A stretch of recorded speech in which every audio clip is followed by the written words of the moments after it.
حضور اقدس صلی اللہ علیہ وآلہ وسلم کا ارشاد ہے کہ جو شخص نمازوں کو اپنے وقت پر پڑھے، وضو بھی اچھی طرح کرے، خوش و خضوع سے بھی پڑھے، کھڑا بھی پورے وقار سے ہو، پھر اسی طرح رکوع سجدہ بھی اچھی طرح سے اطمینان سے کرے،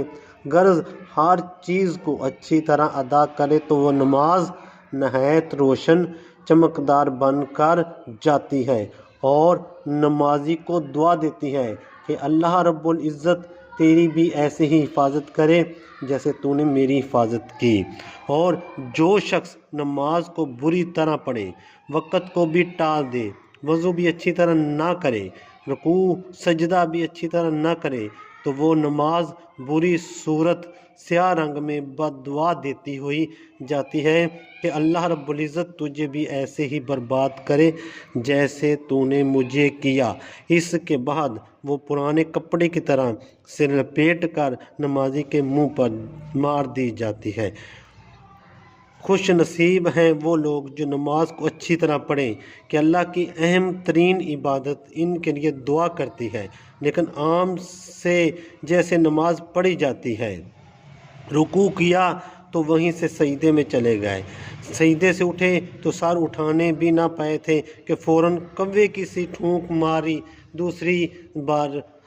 چلے گئے۔ ایسی نماز کا جو حشر ہے وہ اس حدیث شریف میں ذکر فرما ہی دیا۔ اور پھر جب وہ بربادی کی بد دعا کریں تو ہم بربادی کا گلہ کیوں کیا جائے؟ یہی وجہ ہے کہ آج کل مسلمان گرتے جا رہے ہیں اور ہر طرف تباہی ہی تباہی کی صدائیں گونج رہی ہیں۔ ایک دوسری حدیث میں بھی یہی مضمون وارد ہوا ہے۔ اس میں یہ بھی اضافہ ہے کہ جو نماز خوش و خضوع سے پڑھی جاتی ہے، آسمان کے دروازے اس کے لیے کھول جاتے ہیں اور وہ نہایت نورانی صورت اور نمازی کے لیے حق تعالی شانہ کے بارگاہ میں سفارشی بنتی ہے۔ حضور اقدس صلی اللہ علیہ وآلہ وسلم کا ارشاد ہے، جس نماز میں رکوع اچھی طرح نہ کیا جائے کہ کمر پوری طرح جھک جائے، اس کی مثال اس عورت کی سی ہے جو حاملہ ہو اور جب بچہ ہونے کے وقت قریب آ جائے تو استاء کر دے۔ ایک حدیث میں ارشاد ہے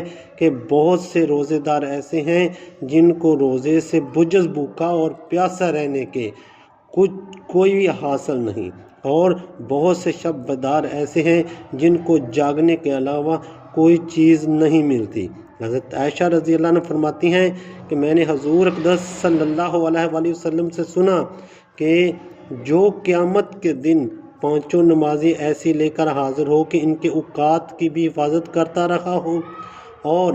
وضو بھی اہتمام کرتا رہا ہو اور نمازوں کو خشوع و خضوع سے پڑھتا رہا ہو، تو حق تعالی شانہ نے عہد فرما لیا ہے کہ اس کو عذاب نہیں کیا جائے گا۔ اور جو ایسی نمازیں نہ لے کر حاضر ہو، اس سے کے لیے کوئی وعدہ نہیں ہے، چاہے تو اپنی رحمت سے معاف فرما دے یا چاہے تو عذاب دے۔ ایک اور حدیث میں ہے کہ ایک مرتبہ حضور اقدس صلی اللہ علیہ وآلہ وسلم